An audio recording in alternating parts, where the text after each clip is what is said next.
Hello everyone, আসসালামু আলাইকুম। আজ আমি আপনাদের সাথে শেয়ার করব আমি 6 প্রকারের সবজি নিয়ে এক জায়গায় মিক্সড করে রান্না করব। তো আমি এখানে নিচ্ছি আলু, মূলা, পটল, বেগুন, কচু, জালি সব কিছু এক জায়গায় সুন্দর মতো কেটে ধুয়ে নিচ্ছি। তো সবগুলো সবজি আমি একরকম করেই কেটে ধুয়ে রেডি করে নিচ্ছি।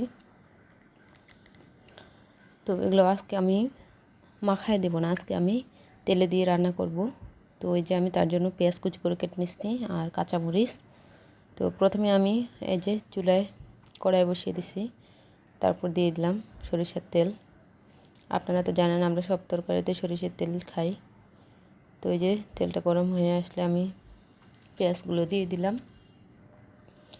পেঁয়াজগুলো দিয়ে আমি সুন্দর করে ভেজে নিব। আগে পেঁয়াজগুলো হালকা করে দেওয়ার পর পেঁয়াজগুলো ভাজা হয়ে গেলে আমি দিয়ে দিব কাঁচামরিচগুলো একটু ভালো করে ভেজে নেব। কাঁচামরিচগুলো ভাজা হয়ে আসলে আমি দিয়ে দিব গোটা জিরে দিলে খুব একটা সেন্ট ভালো আসে আর কি। তো জিরেগুলো দিয়ে দিব, দিয়ে তারপর আমি রেডি করে রাখা সব সবজিগুলো দিয়ে দিব।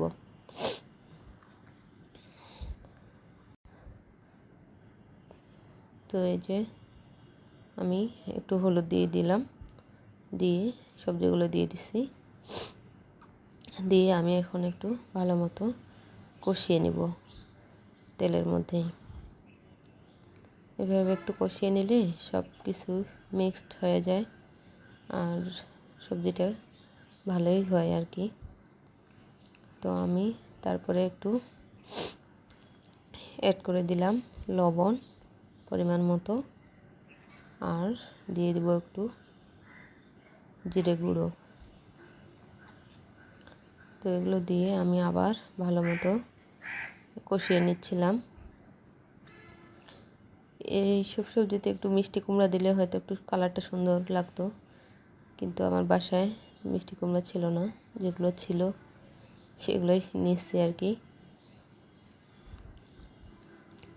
তো আমি যে ভালো মতো কষিয়ে নিচ্ছি সবগুলো। অনেকেই সব কিছু দিয়ে মেখে চুলায় বসিয়ে দেয়, আবার এভাবেও রান্না করলেও ভালো লাগে। তো আমি আজকে এভাবে রান্না করতেছি, জানি না কেমন হবে।